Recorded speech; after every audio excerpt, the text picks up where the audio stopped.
Voilà, Zidane, ça a été, je veux dire, l'exemple à suivre dans, je veux dire, mais bon, faut quand même qu'on donne des moyens à tous ces jeunes Algériens, nous, l'équipe d'Algérie. Tout ce qui entoure aussi le. C'est pas le terrain qu'il faut voir, c'est à un moment donné, c'est image, communication, tout ça. C'est là où Benzema il est en train de, c'est là où Benzema il prend de l'ampleur, c'est parce qu'il est ouvert, il est vachement, maintenant il est plus ouvert, il écoute plus, il a plus. Alors on a pas mal de joueurs algériens. Comme je vois aussi des comportements, même chez nous en équipe nationale d'Algérie, il va falloir être fidèle, solidaire. Je pense que où qu'on va pêcher, je pense que ça va être là, parce que ce qu'on a monté en 2010, on n'a pas monté, ce qu'on a monté en 2010 pour cette qualification du monde, c'est qu'il y a eu un mariage où que pas mal de clubs africains en souffrent. Des uniques, moi personnellement, quand je parle de l'Algérie, c'est pas immigré, je suis un Algérien, et quand on s'est qualifié pour la Coupe du Monde, c'était pas une équipe d'Émigrés, c'était une équipe d'Algériens avec des joueurs d'Algérie où qu'il y avait une entente à merveille. Bon, je regrette que dans l'entente à merveille que certains joueurs n'ont pas pu suivre cette aventure que certains joueurs locaux méritaient, parce que bon, je dis bien locaux, parce que je pense qu'il y a des joueurs comme Rahou, comme Zaoui, même qui n'étaient pas titulaires, mais il y avait un certain respect un état d'esprit de solidarité d'Algériens où vraiment il y avait un respect où que ces joueurs-là respectaient. On avait vraiment fait le choix de certains joueurs de chez nous en championnat local, où on avait pris des gens qui allaient dans le même sens de n'importe quel Algérien au monde. Et je pense que ça a été la réussite un entraîneur comme Saadane, qui a été beaucoup psychologue dans sa façon de travailler entre les locaux et entre nous. Ça a été un travail, je pense que c'est pas le travail du terrain c'est pas le travail du terrain qui a gagné, on a gagné pas sur le terrain, on a gagné plus dans les réunions, dans les rassemblements, dans le côté humain. C'est ce qui a fait la force de cette équipe pour se qualifier. Donc juste une dernière question, vous qui avez connu Karim Ziani depuis qu'il est petit, moi je connais un petit peu les péripéties de sa carrière, depuis qu'elle a débuté. Je sais que vous avez, avec Rabat, vous êtes souvent et tout le temps ensemble. Donc vous avez vu grandir Karim, vous avez vu toutes les étapes de sa carrière. Aujourd'hui, à 29 ans, concrètement, pensez-vous qu'il est fini pour l'équipe nationale d'Algérie? Ouais, je pense qu'il est fini, je pense qu'il y a autre chose.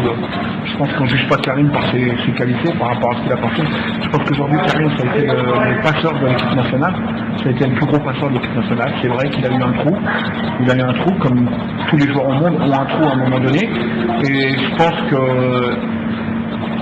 il mérite pas je pense qu'il mérite pas le traitement qu'il a eu pour cette dernière rassemblement de sélection. Je pense que un entraîneur comme Vaïd, qui connaît très très bien le football, qui connaît très bien, parce qu'il a été joueur, ça a été un grand joueur, et je pense que quand il se permet de dire que Karim n'accepte pas être remplaçant, je pense que Karim a subi. Peut-être lui en tant que joueur il ne l'a pas subi, mais Karim, je pense que ce qu'il a subi avec Guéret la première année, ça a été une injustice. De ne pas le faire jouer ou de ne pas le faire jouer. Maintenant, si Karim il le connaît, je pense pas qu'il le connaisse assez. Si demain on demande à Kourcuff, aujourd'hui, est-ce que Karim n'accepte pas certaines choses, je pense que Kourcuff, que je connais bien, est pro Karim, et si demain il avait un grand club, je pense que Karim serait dans son effectif.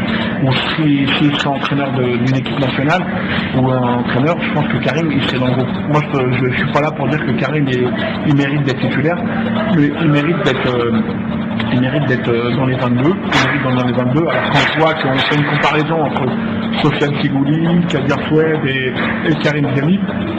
Je pense que ce que Karim a apporté à l'équipe nationale, Sofiane, avec tout le talent qu'il a, je pense que Sofiane est quelqu'un de très intelligent, et c'est là où il faut le protéger. Et Karim, je pense qu'il a apporté un plus, parce que on n'a pas été en Coupe du Monde, il a fait partie d'une grosse partie, il a une grosse partie d'avoir été en Coupe du Monde. Aujourd'hui, un joueur de 29 ans, on ne peut pas dire qu'il est mort. Et en plus de ça, c'est vrai qu'il est au Qatar, mais il y a un truc qu'il ne faut pas oublier, c'est que s'il est au Qatar, c'est parce qu'on n'a pas une cote au niveau algérien en Europe. Le problème, c'est qu'un Algérien, c'est bien, il a 40 000 euros net. Aujourd'hui, quelqu'un qui veut donner 150 000 ou 170 000 euros à un Algérien, je pense que c'est les soldes que Karim méritait un petit peu en Europe. Et aujourd'hui, c'est le problème de tous les joueurs algériens. Ils n'ont pas une cote. On a vu quand même un joueur comme El Arabi. Regardez, il a 17 buts, 18 buts. Il n'y a pas un club européen qui s'est mis sur son transfert. Alors si on ne fait pas attention à ces détails-là, on va pas à un moment donné, faut à un moment donné être intelligent. On a été intelligent sur la gestion, comme au niveau de certains joueurs algériens qui jouent en France. Mais il y a un moment donné, il faut quand même être intelligent que si Karim est au Qatar ou si l'Algérie est au Qatar, c'est pas parce que ils ont une valeur marchande. À l'escalier, aujourd'hui, les Qatariens, ils respectent la valeur marchande, ils respectent la valeur marchande des Algériens. Et ils respectent la valeur marchande de Karim. C'est pour ça que Karim, il a été payé à sa juste valeur. Je pense que ce qu'il touche, il mérite. Et je pense pas que c'est un handicap. Au niveau sportif. Je pense pas que c'est un handicap. C'est vrai qu'il joue dans un championnat qui est pas. Alors, on peut pas dire que nous, on a un championnat aussi chez nous qui est alléchant. On est en train de tout restructurer, tout reconstruire. C'est vrai, on est en train de tout restructurer, tout reconstruire. Je pense que Alger, c'est pas fait en un jour. Je pense qu'avec la victoire, avec cette qualification de Coupe du Monde et ce qui va se passer aujourd'hui, et ce que le président a mis en place, même avec l'arrivée de Nobilo, où que j'étais vraiment déterminé là-dessus par rapport à ses qualités en tant qu'entraîneur et en tant que formateur, parce que j'ai connu Jean-Marc. Vous voulez vous poser la question, est-ce que vous étiez derrière l'arrivée de Nobilo à la fédération? L'arrivée, le problème c'est que il cherchait un formateur, il cherchait quelqu'un de talentueux, de talent. Et puis comme je sais que lui, il adore tout ce qui est vraiment talentueux. Et puis bon, moi je connaissais bien ce que Jean-Marc Nobilo avait fait au Havre. Et une fois j'avais été avec les espoirs voir un peu les entraînements, et j'ai vu qu'il y avait un côté je veux dire pas compétiteur, pas professionnel. Ça me met hors de moi quand je sais que c'est mon pays qui est concerné. Je peux pas me permettre de laisser faire. C'est-à-dire qu'il y a plein d'entraîneurs qui m'appellent et qui me demandent de venir entraîner en Algérie, mais bon, je pense que Nobilo avait toutes les qualités pour venir entraîner en Algérie. Est-ce que c'est vous qui l'a mis je pense que je fais partie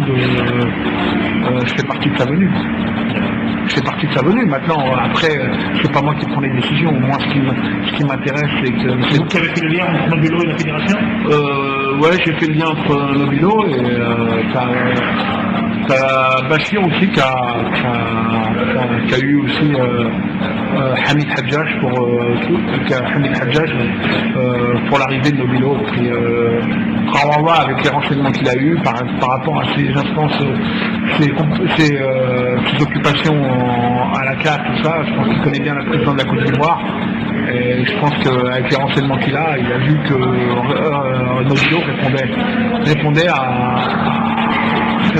aux critères que le football algérien avait besoin. Voilà, et je pense qu'il y a eu une grosse discussion qui a été faite. Je pense qu'au départ ça s'est mal passé, mais bon, après Jean-Marc il a compris que c'était vraiment un projet intéressant pour lui. Par rapport à ses compétences, c'était un projet intéressant pour lui, et puis je suis content que les instances du football algérien ont pris la décision d'avoir pris Nobilo. C'est ce qui m'intéresse le plus.